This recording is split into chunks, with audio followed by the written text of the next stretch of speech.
What the Actual Fork podcast is co-hosted by two intuitive eating registered dietitians, yours truly, Sammy Previtt, owner of Fine Food Freedom, and Jenna Warner, owner of Happy Strong Healthy.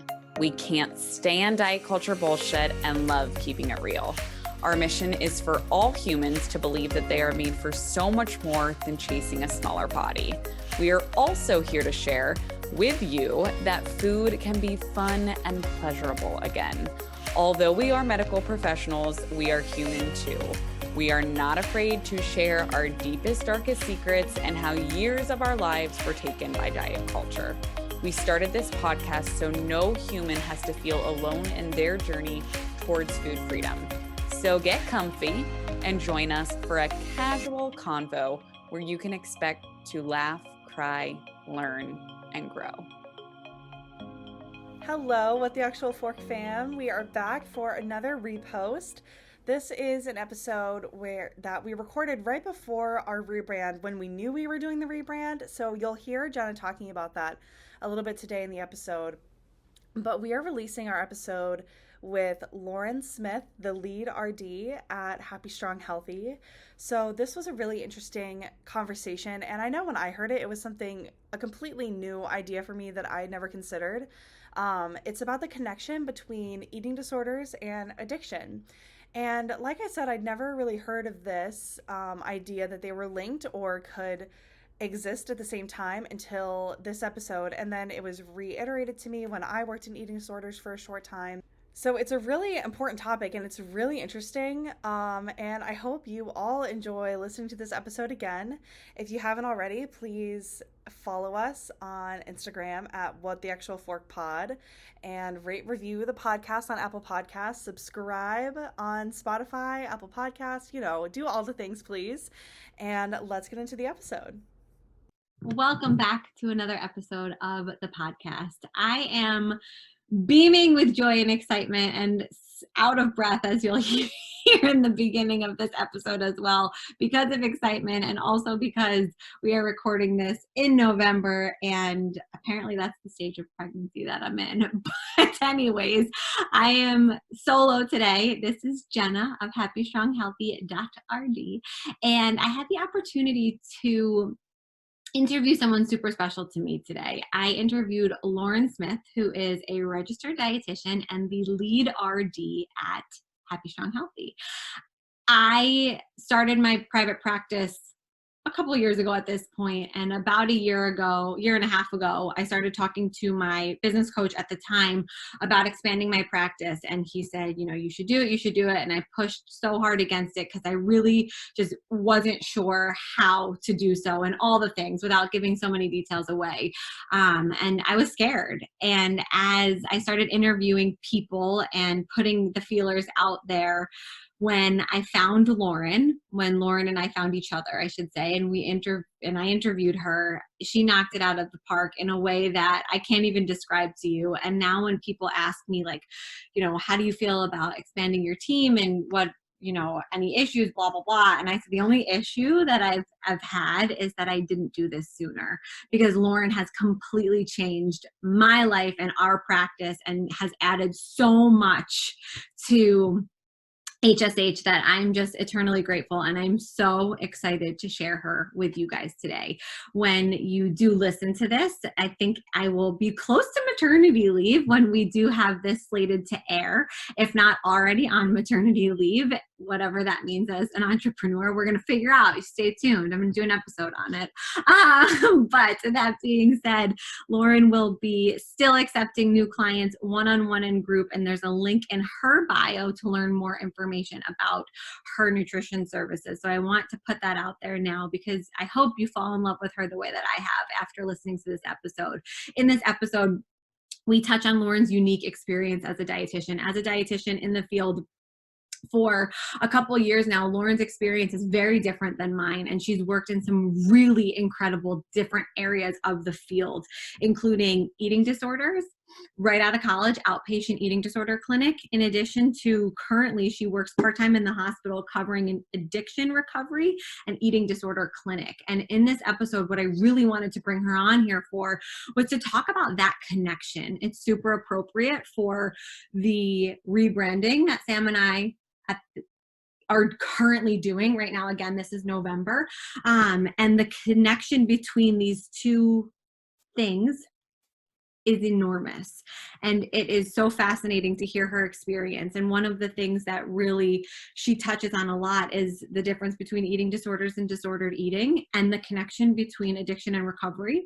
In addition to that, we touched a ton on self-isolation during recovery and disorders and disordered eating. And that's something that we've not talked about on this podcast yet, but it is fascinating how that plays a role into these experiences. The other piece of this episode that I'm super excited to share with you guys comes towards the end. But we talk about the wins of the food freedom journey. And in this episode, I call it the finding food freedom journey, and then realized and laughed that that's Sammy's Instagram name, and it's fucking amazing. So Sam, you win there. It's amazing.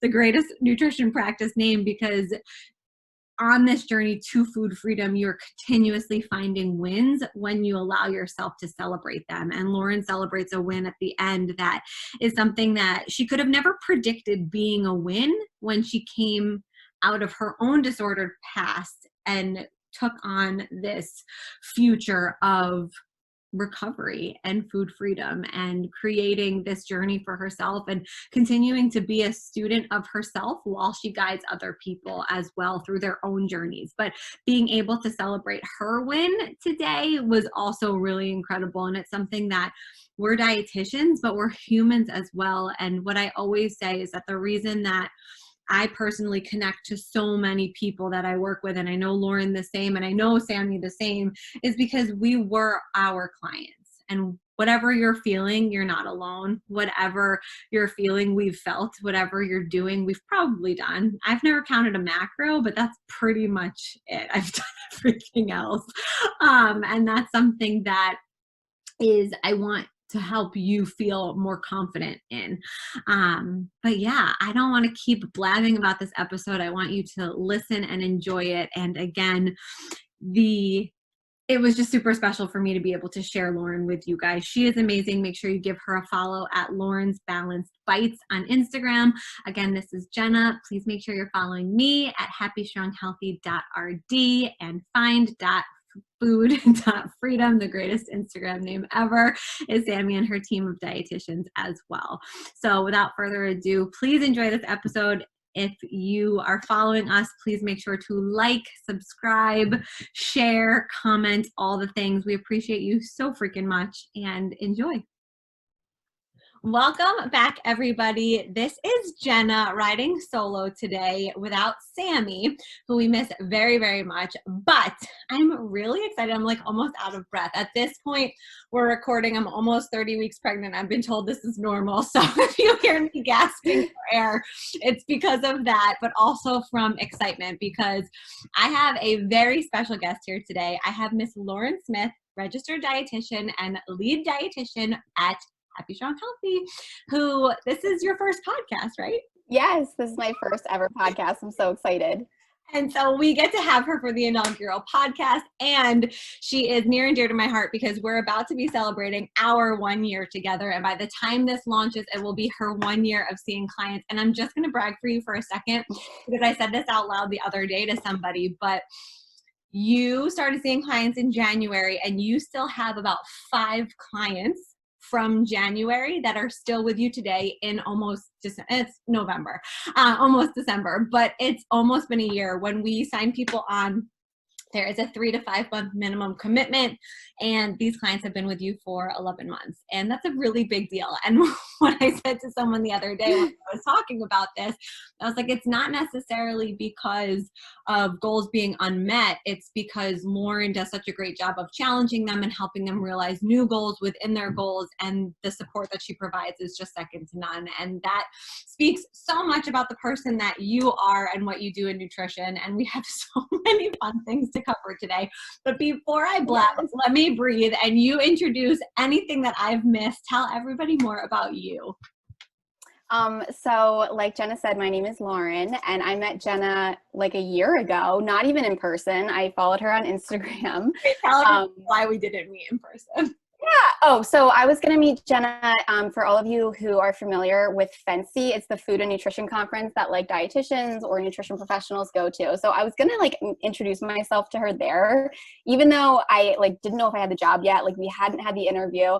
And I had seen her on social media and I like knew where she was. And then like I turned back around and I was like, wait, where is she? Like, where did she go? And she got sick. So I didn't even get to meet her before we interviewed. Yeah, she was super sick, had like the flu. So I didn't even get to meet her until after she hired me, but I literally met her through social media, which is so crazy. Because, you know, social media can be a bad thing sometimes, but it's been really wonderful for this. So I can't believe it's been one whole year, honestly, like pandemic, pregnancy, like so much is going on. It's been a godsend to have you right now. But when I met you, Lauren, through what I tell everybody as well, when I met you through our interview, I've always said, there is just this energy and this chemistry, and your background too in nutrition just spoke for itself. And so for anybody that doesn't follow her, we're going to pump out her Instagram name now at Lauren's Balanced Bites. Make sure that you do, because there's so much information on that page that is so incredible. And if you could tell everybody what you do besides working with HSH, I would love them to kind of hear that first so we can really set the stage of where we're going with this episode, because we have a very specific and interesting topic to cover that I think is something that we really haven't touched on at all in this podcast. That's a lot more prevalent than anybody would think. Yeah. So right now, obviously I'm part-time with Happy, Strong, Healthy, but then 3 days a week I work clinically. And I was hired for like a suburban hospital system. I'm in Pennsylvania, so it's in the suburbs, like outside of Philly that I work for, but it's a hospital system, and I wasn't hired for like the typical clinical position, which I was really looking for. So I was really happy with that, because if any of you are RD-to-Bs and you're going through your internship, it's not like I disliked clinical, but it wasn't like exactly what I wanted. I wanted something a little different that still made me think clinically. So anyway, I did find that, which I feel very lucky, but I got hired for being the dietitian for an alcohol and addiction recovery center. So I do that.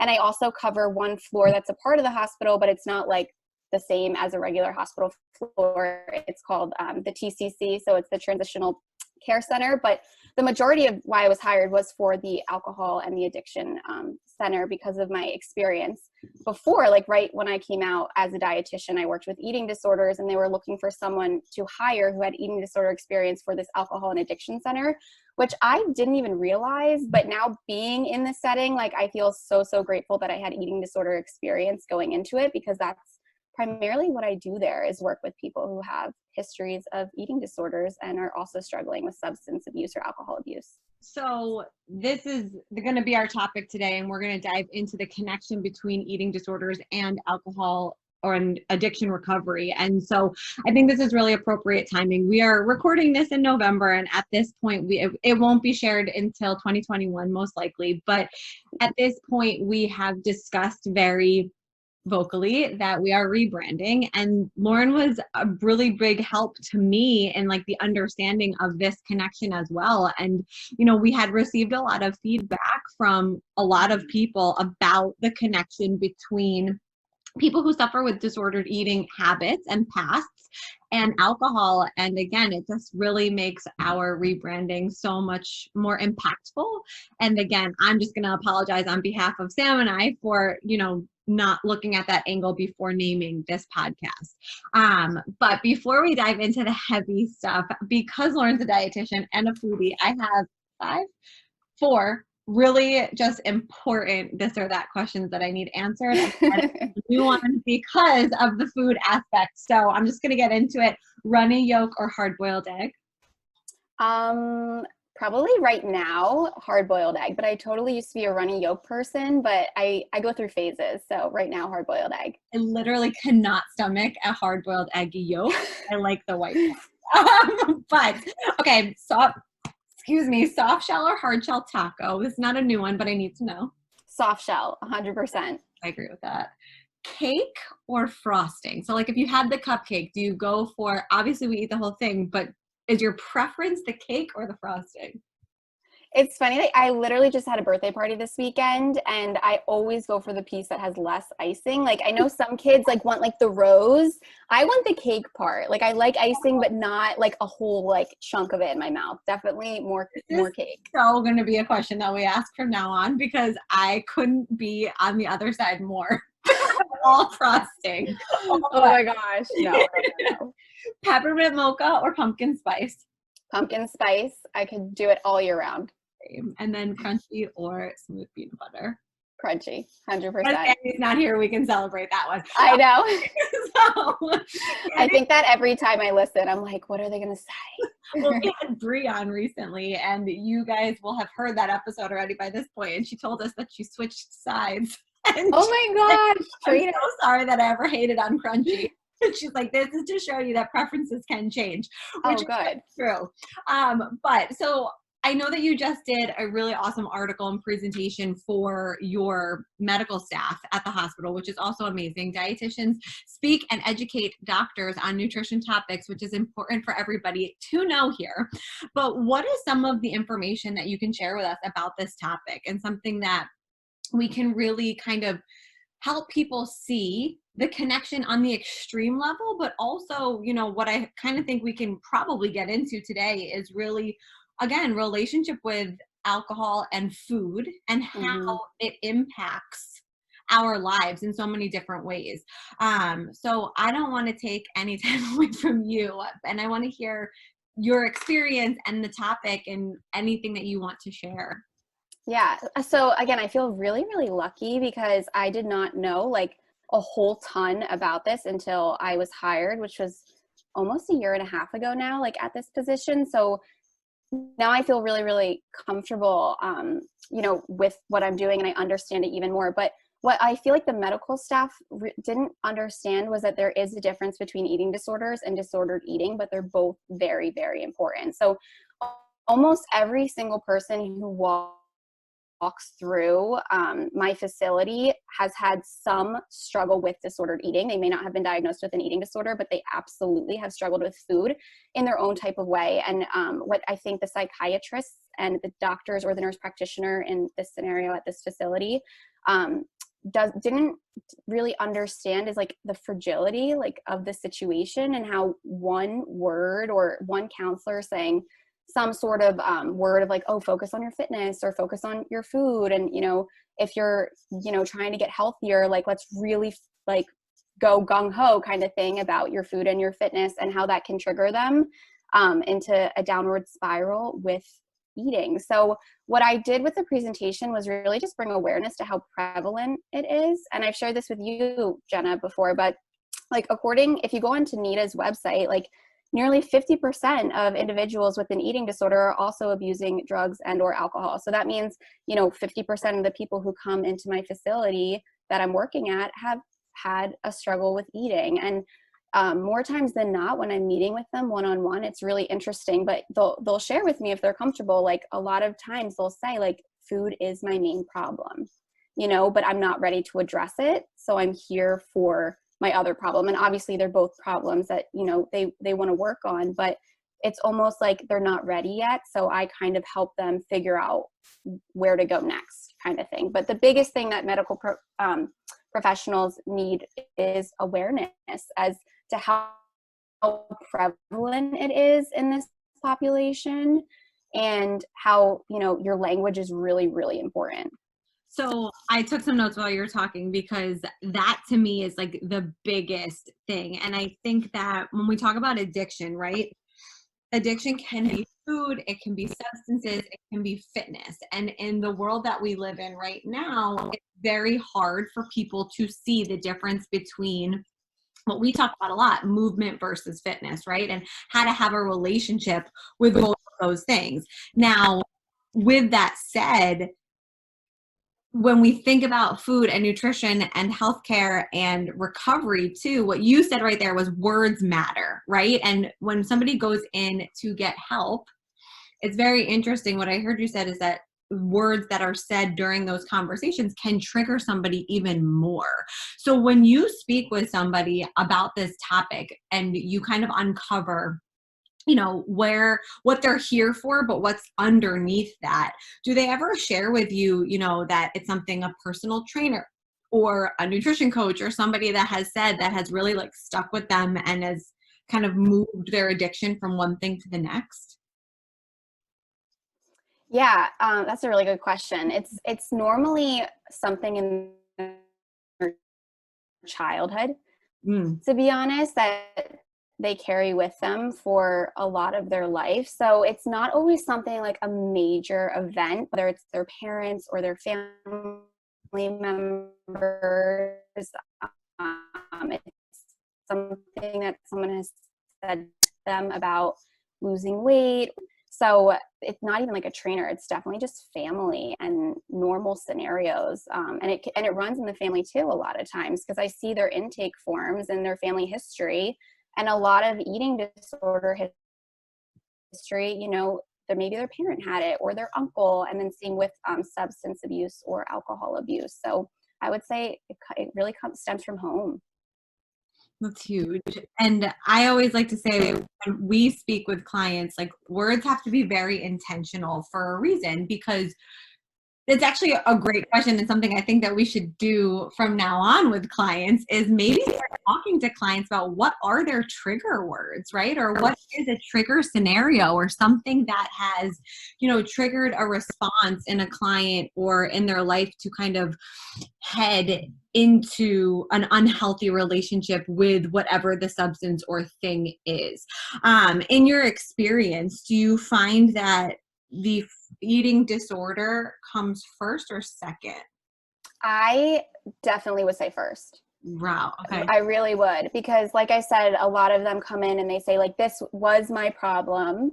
But before that, it's not even like eating disorder creates addiction. It's really their mental health, which if you do any sort of research, it's your mental health. Like you've had some sort of trauma, or, you know, again, mental health is a disease. So if you're not trying to address your mental health, then it can turn into other problems kind of thing. So, but more times than not, when I ask them about it, they are scared about the food. Like they're not ready for it yet. And then they've ended up having this other problem that's happened because of all of these traumas or, things that have happened in their life, that now they're here and they're ready to address this problem, but they're so scared that once this is addressed, they're going to try to really like, their eating disorder is going to kind of like take back over and be a huge problem for them again too. So it's a big struggle between, you know, being at a facility that is primarily for alcohol and substance abuse, but also realizing, which I really have been trying with the staff, like for them to realize like this other problem, even though it's not the primary reason they're here, it's a huge part of their recovery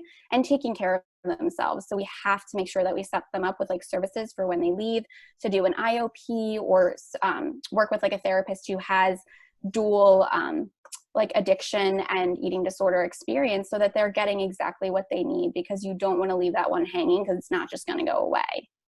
This is first of all, it makes me so happy that you're there, because how many recovery type centers they don't have a dietitian on staff, right? So many. So the people in this facility are already so lucky to be there, and it's a testament to the work that you're doing and how much you're researching it too. So if you have a doctor that's like, okay, I hear you, Lauren Smith, dietitian, but what am I supposed to do to change like my words? I mean, listen, bedside manner is a big deal. And maybe this doctor, person, or healthcare professional doesn't necessarily know what's hurting somebody or what to do, but is there anything that you tell the staff, like this you don't talk about, especially knowing our diet culture right now, right? Knowing that everywhere, and knowing that it's in healthcare as well, and human beings have their own internal biases. Where do you start talking to people who don't really know anything about it? Oh my gosh. Yeah. When I came into this position, I was like, oh my gosh, we have a lot of work to do, because, and again, it's nothing against the staff, but like the psychiatrist, for instance, had anyone who was screened who had a history of an eating disorder isolate at meals and sit alone at the nursing table. And, you know, with the experience I had prior to this job with eating disorders, isolation is the last thing you want for someone who's doing something traumatic. Like what the psychiatrist didn't realize is like eating in general is traumatic, and then isolating them so that like we can observe everything that they're eating is not helping them. It's stressing them out, and they can't even like feel normalized in that facility. And you know, they would come to me and they'd be like, well, people are asking why I'm not, you know, eating with everyone else, and why I'm, you know, have to sit at the nursing station. But so the first thing I did was kind of not isolate these people, but we can help with beginning steps. So it's pretty interesting with my first consult with a lot of these eating disorder people. I think especially people who suffer with like binge eating disorder, they think I'm going to like come in and be like, you need to eat healthier and here's what you're doing wrong. But it's literally, we don't even talk about that. I just ask them how they're feeling and how they were eating before they came in. And then I help give them really like solid beginning steps of what they can do while they're here, because it is like institutionalized food. So I help them, you know, with what they can do when they're there. And then I give them resources for what they can do when they leave. But the first thing I did was take away that like criteria of isolating the patients with eating disorders and putting them at tables by themselves, because that was definitely not helping anyone. That is so smart and incredible. And honestly, it sounds to me like intuitive eating, the intuitive eating principles really line up very well with a recovery plan for these patients. And so again, like I feel like I keep going back to the same thing, but I think it's so important to continue to put this out there, that it is such a blessing that Lauren is being consulted in a facility like this. And it's not the norm, because if a percentage, I don't want to toss a percentage out there, but if a percentage of dietitians still don't know what intuitive eating is, do we think that doctors and psychiatrists, for the most part, for like the large, you know, the large group of them, have any idea what intuitive eating principles really are? They probably don't. But it sounds to me like implementing intuitive eating strategies and the 10 principles is actually exactly what these people need. Is that something that's ever discussed with your staff? And it's yes, and it's actually it's so unfortunate, because right before COVID started, like I haven't even been going to the facility. It's all been telehealth over Zoom. But right before the pandemic hit, I was going to start to run a group, like a small group with everyone who came in who had screened for an eating disorder, so that I could like, you know, go through education and intuitive eating. And I was really looking forward to it. But that totally got put on pause because of COVID, because I can't even be there, and I don't want to start that out like virtually. So we'll see what happens, but that would be my goal, to do an intuitive eating like group with the people who come in with eating disorder screening. That is amazing, and would be like groundbreaking for this world. Like no one's doing that, to my knowledge. If someone else is doing that, I don't mean to offend. This is the first time that I've heard that, and I think that that's incredible. But I think that what I really want to get at is what Lauren said in the beginning, is that it's eating disorders and disordered eating patterns. So it's important that we call attention for all of our listeners and, you know, people who know other people who have suffered with fitness addiction, nutrition, food, wellness addiction, you know, clean eating addiction, we could call it, right? Substance abuse, so on and so forth, that there is a connection. I think you said there's 50% of a connection, that you jump from addiction to addiction if you don't address the problem, right? And for a lot of what we're learning right now is the trauma starts at a young age and it gets buried, and then it gets covered in one type of addiction, and then it seems to jump as a trend. Not for everybody, I'm not generalizing, but for the topic that we're discussing and the patients that you do see, it seems to be that type of trend. And so if you're listening right now and you feel like this is something that you need more information on, Lauren, what type of resources would you recommend? Probably NEDA for sure. Which is the National Eating Disorder Association? Yes, National Eating Disorder Association. That website is amazing. It answers so many of your questions for eating disorders and disordered eating, and like what are the signs and all of that. And then another website I just stumbled upon is the Substance Abuse and Mental Health Services Administration. So I get a lot of my information there too, for like statistics for like eating disorders and substance abuse and alcohol use disorder. So that's a really good resource. And then recoveryfirst.org is a really good resource. So if I mean, we could probably link those in like the show notes. But those are great. So that was, I mean, a pretty heavy topic, and something that it's just important to call attention to. Now, I want to switch gears quickly, and I want people to learn more about you and your story with nutrition. I should have done this first and I didn't. So sorry. I'm alone today.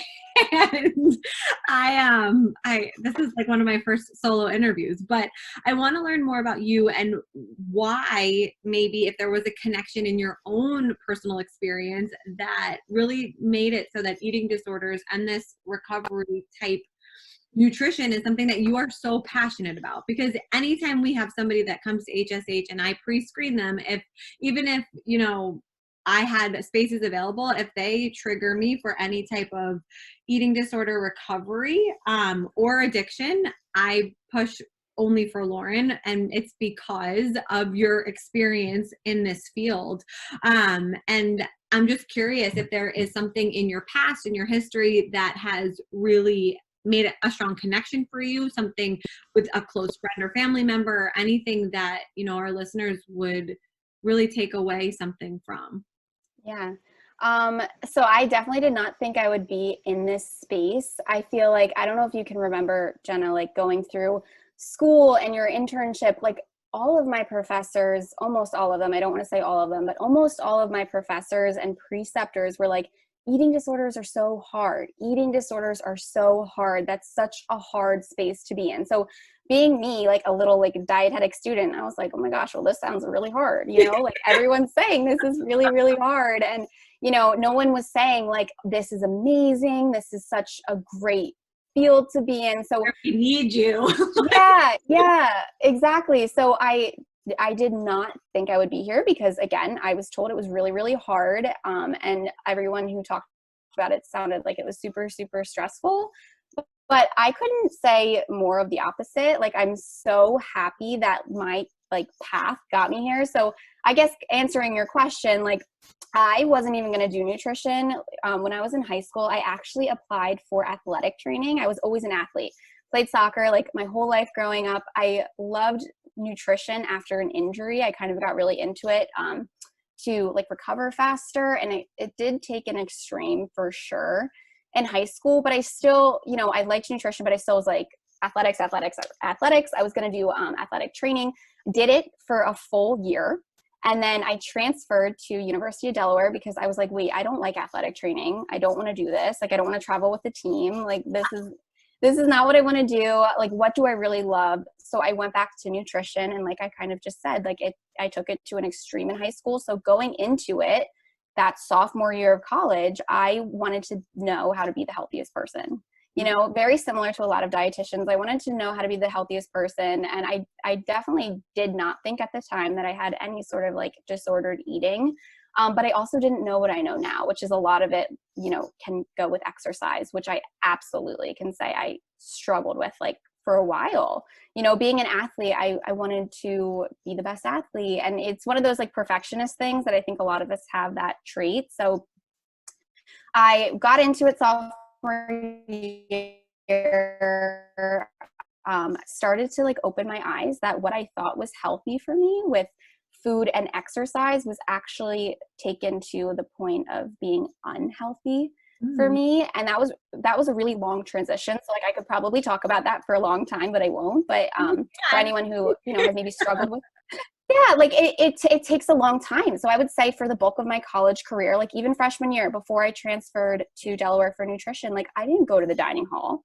Like I went to a university, I went to Westchester University my freshman year, and my mom dropped me off dinner. Like I was terrified of not knowing, you know, but I ate. Like I didn't think I had a problem, you know, like I really didn't understand. So I just was trying to be like healthy dining hall to me like wasn't healthy at that time. Which like looking at those experiences, I started to really learn, and I was learning things that I didn't think I would learn about. Like I was learning that carbohydrates are good for you, and that, you know, you need to fuel your fitness, and, you know, you need to eat like regular size breakfast, lunch, and dinner, and not small breakfast, small lunch, large dinner like I was doing. So throughout college, I started to like quote unquote like repair my relationship and exercise, and my internship had an amazing handle on my relationship with food and exercise. And it wasn't until I graduated my internship and I was actually hired right out of my internship. So with my internship, then I definitely started to learn more, I would say. And right after my internship, I actually got hired to be a partial hospitalization dietitian for an eating disorder facility. I had no eating disorder experience in my internship or in my undergrad. So I was like, why are these people hiring me? But again, I like hadn't made money now for like years. So I was like, I got to take whatever job I can get. And I actually wanted to share this with you, but when I was getting hired for that eating disorder job, the interview was very interesting. It was a small little program, which I learned so much from. I'm so grateful for it. But the manager was like, are you comfortable eating with the clients? And I was like, yeah, like, of course. Like, I'm so excited to eat with the clients. And she was like, good, because so many dietitians that we've hired won't eat with the clients. And I was like, like I didn't really understand that question until I started the job, because in that job I had to make the menus. So partial hospitalization is literally like the whole day. So I would go in, I would have breakfast, make breakfast with them, eat breakfast with them, run a group, and then make lunch with them, eat lunch with them, and then I would leave. And I had to make menus that were challenging for them, you know, and in turn, like, it's crazy for me to even say this because it wasn't that long ago, but like some of those meals were challenging for me. And it really made me like look at myself, and I was like, I had conversations with my mom and with my friends, and I was like, I don't know why this is hard for me. Like, this is hard. And it didn't like, I still think, I hope I did a good job. I still think I did a good job. Like, I didn't let that show, but it really made me look at myself, and I was like, wow, like I had no idea how much I needed this job to learn, but also for myself to grow. So I was there for almost like 7 months, and that 7 months, I can like not say enough about it. I grew so much as a dietitian and so much as a person with actually understanding like what food freedom is and like really what intuitive eating is. And like I said, I thought I had it all figured out, but it's not until you're kind of through my job, like I had to make challenging meals that now I wouldn't even like bat an eye at, you know? So that got me to where I am today. So since I had that eating disorder experience, I got this hospital job, and then I followed you on Instagram and I saw your philosophy, and it's like all the stars aligned. We grew together though. And I think that that's something, you had a really couple great touch points that I will call back on in a second, but you know, we really did grow together in this intuitive eating journey. And I think that it just, again, Sam and I talk about this constantly on this podcast, that we bring in guests and people who have evolved. And I think it's irresponsible as nutrition professionals and health professionals to not evolve with the fields, right? And on a scientific level, in the scale of sciences, like I always tell people, nutrition is a baby science. It's been around a long time, but not as long as many other sciences are concerned, right? And we really have dove deep into it in very recent years, and the science is evolving and changing. And the science right now, with the studies that Evelyn Tribole and Elise Resch are spearheading and providing for us, it's getting louder and more available to learn more about this intuitive eating journey. And when we started this podcast, Sam and I, that's when my intuitive eating journey really began. My nutrition philosophy and understanding was always more of like the balanced perspective. And I've never tracked a single macro. I've done everything, but I never really understood macros. So I never tracked them or taught anybody to do so. But, you know, it was really, again, my practice still, I always like to say, I used to be a diet culture dietitian. I was making my transition when you came in, but it really wasn't until this podcast became like, we were interviewing these people in the field that, you know, it hit me like, I need to stop doing harm. And you and I have really grown together where you've done a great job of even fact checking me and being like, ooh, this handout needs to change. Like, it's still diet culture Jenna. It's still happy, slim, healthy. Like, so it's a really special thing that we've been able to do together. But I want to call out 3 really important things that you've said, besides the fact that you have been able to evolve, change, and grow within the field, even in your shorter amount of time being in the field. You've recognized the need to change, and where this field is going, I think, is incredible. And it puts you ahead of so many new RDs out there, just like in that recognition phase. But one of like the main things that you said, between all of these places that you've worked and what you've seen, what the number one thing is self-isolation. And so that came up quite a bit in the stories that you've shared. And so what I want to bring attention to our listeners to is eating is not meant to be an experience that you have alone. Like when we talk about food satisfaction and we talk about enjoying your food and holidays and family functions and things coming up, it brings up a lot of fear for people because of what you've mentioned is that when people isolate and eat alone, they feel safe. And so one of the first things that you have called out to the doctors in the unit that you're in now is having them eat with people and having people eat with other people and being exposed to that. And even as a dietitian, you know, sometimes we don't want to eat with other people when we're disordered ourselves because people make comments, right?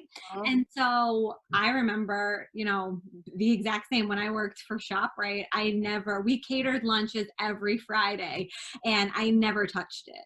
I was in charge of the menu. I always brought my own food. And like looking back now, sure, it was a preference. I liked my food. If that was the truth, fine. That was not the fucking truth. Like I was terrified of eating the food that came from the catering department, right? So if anybody here is listening to this and is like, you know, having these emotions around that, something we would tell our clients is start by journaling about it and like seeing, why are you afraid of the cafeteria food? Like, well, why was 19-year-old Lauren afraid of the dining hall, right? Like if you went back to that Lauren, why was she afraid of the dining hall? So like you said, I never did macros. I didn't even like really count calories. I got obsessed with like clean eating. Like when I got that injury in high school and if you Google like nutrition diet or like nutritious diet, like it's like fruits, vegetables, like no this, and this. So like I, you know, like took that literally and I just was like, okay, I need to know everything that I'm having and I'm going to pick like everything's going to be whole grains and blah, blah, blah, blah. And like, yeah. So I did that for years, like junior year of high school, senior year of high school, freshman year of college. I tried, but I didn't intentionally try to underfuel, but with limiting myself so much, I was underfueling and my anxiety was the worst it had ever been, which led also to more self-isolation. So it was like, I didn't even know I was in this cycle because I was like, I'm being healthy. And, you know, you guys have talked about this before in the podcast, but people would say to me like, oh, like, you know, I wish I could have your willpower, or I wish I could order the salmon salad, you know, when we're out at the bar, pub, food place. And I like was really like fed by that. So I continued to do that. And it wasn't until I transferred, learned more, and also was like, wait, I like want to have fun in college. Like, what am I doing? Like, I want to have fun, you know, like I want to go out with my friends. So I feel so grateful for the friends that I had in college because it was like, they were so great that I was like, I'm not missing out anymore. And I started to grow. And I also became a better soccer player in college because of it, because I was like fueled. Performance, eating for performance. Yes, I had no idea, but yeah, it's been such a crazy thing to look back on, but that's why I'm so grateful for that initial eating disorder job. So for anyone out there, don't feel like you need to have experience to go into any sort of field, because I learned so much, not even about the field, but about myself. And like, I truly believe that happened for a reason, because I needed it too. It's incredible. And I talk about this with clients. I don't think I've ever mentioned it on the podcast before, but during quarantine, Matt and I watched all of the Down to Earth Zac Efron series. And my favorite episode was, and I'm not recommending this show for any of its nutritional recommendations, my favorite episode is the one where they're in the blue zone in Italy and they interview this older man who's in his hundreds. And one of the things that he said was his key to longevity, because in the blue zones, if you're not familiar with it, it's like these populations or these cities across the world where the population in this one city or area zone has like the highest percentage of people over 100 years old. And so they interviewed this man and he talked about, one of the main things was having purpose in your life, not being your diet. Your purpose is not to lose weight and be on a diet. That he didn't say that, but that's what I heard. And the other thing that he mentioned that was huge was family meals. And he didn't say anything about carbs. He didn't say anything about macros. He didn't say anything about colorful foods, which, colorful foods are important. But he said eating with your family, having family meals, having these moments of eating together, and what joy that brings life to your life. And I think that that's such like a misguided like piece of the conversation, because it's so powerful and it's so real. That's really something that you've hit on in such a great way in this episode, and something that we can all really evaluate on. I know we get busy and sometimes eating alone is fine, but it's also something to challenge yourself on, especially right now we're recording as the holidays are coming up, and you guys will be listening as the holidays close. How were they for you, right? And how was eating in a group of people? And if that brought something up for you after listening to this episode, definitely worth going back and looking at deeper. The other thing that, the other two things that I think that you made such an incredible job of pointing out is that disordered eating and eating disorders are not the same, but they're both problematic and you can get treated for both. Right? And so seeking help, if you're having these feelings or thoughts that don't feel right and are taking up so much brain space, or if you're like, I can't eat that, it has a gum in it. I had someone tell me that once and I was like, what is gum? Like, please explain it to me, because I can't. Oh my gosh.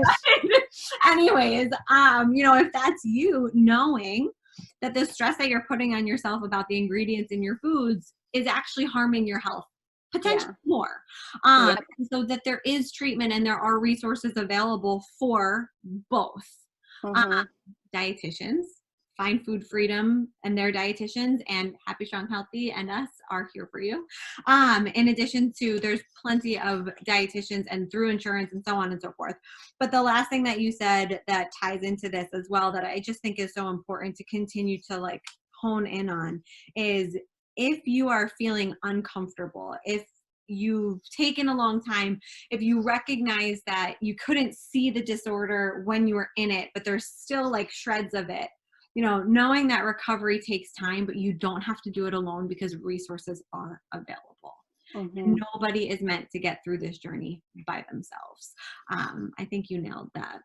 Thank you. Yeah. I so badly wish, like, looking back, that I had heard like your podcast, honestly, like back then, because I would have never, like I said, you can be so like you can be so in your own bubble and, think that you're doing all the right things, but kind of like in my core, like I was like, I'm so anxious. Like, I don't know what's going on. And then, once you're exposed and you learn, it's like this whole beautiful side to life. To life, that you're like, now I don't even sweat. I literally just said this to a client today, but I was like, I went out to eat, like my boyfriend got a job offer yesterday, so we went out to eat and we got drinks, and like it was a Monday night, and like old Lauren on a Monday night, like a restaurant and drinks, like that would have thrown me into like an anxiety, like of what am I going to do this weekend, because I had drinks and dinner out on a Monday. So, it's pretty cool to be in this moment. And like, literally, I enjoyed it so much. Like, I didn't think twice about it. And that's what I want for every single person, really. I love that so much. That is such an incredible way to close this, because again, we tell people often there's no really like end point with finding food freedom. Sammy has the best name. But end point with that journey, because these little wins are not things that we say on call number one with a client. Like, your goal to end it is to celebrate with your significant other when they get a job and not stress it. Like, no, that's a byproduct of the work that comes, right? And like, that's a byproduct of unlearning and relearning and connecting to the moments. And something that I've talked about often on here is when I was really in my disordered days, I might have physically been places, but mentally I was not. And I missed out on a lot of life because of that. For what? Right? Like, for what? Yeah. I used to joke, like, it's for a photo shoot and then what? But like, seriously though, like, then what? Like, so the reality is, and I'm not poking fun at people that, that are in that right now or having these emotions or feelings, but I am trying to say that you're not alone in the way that you're feeling. And the goals and the milestones that come just like continue to come and surprise you. And so congratulations to you on everything that you have already accomplished. Lauren works, I'm going to recap for her, one-on-one and group coaching at HSH, also in an addiction and eating disorder recovery center, in addition to the hospital. We're covering different floors of that same hospital, I think is the correct term. Yes. And is an absolutely incredible Instagram sensation, in addition to chef, inspiring me with her meals as well. So please tell everybody where they can find you, and anything else that you want to share before we close out today. So everyone can just find me on my Instagram, which is at Lauren's Balanced Bites. That's really all I have. I mean, I tried to do TikTok. I'm still on TikTok. So if you want to follow me, the one that you've done. if you want to follow me on TikTok, I will try to check it more often, but Instagram would definitely be the best place to find me. And I just want to say thank you for everything, for the podcast, for the job, for everything that you guys do for everyone. I couldn't be more grateful to be a part of it.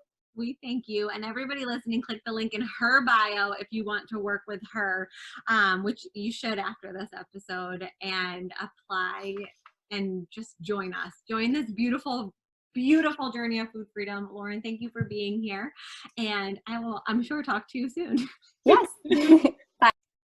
Guys, thank you so much for listening to another episode of What the Actual Fork Pod. We know there are a lot of pods out there, and we are so grateful that you are here listening with us.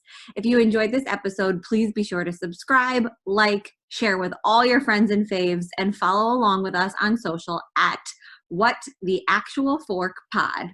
We promise to continue to bring you the hottest topics, greatest guests, and the most fun you can possibly have while fighting diet culture bullshit. We love you, we appreciate you, and we will see you next week for a lot more fun.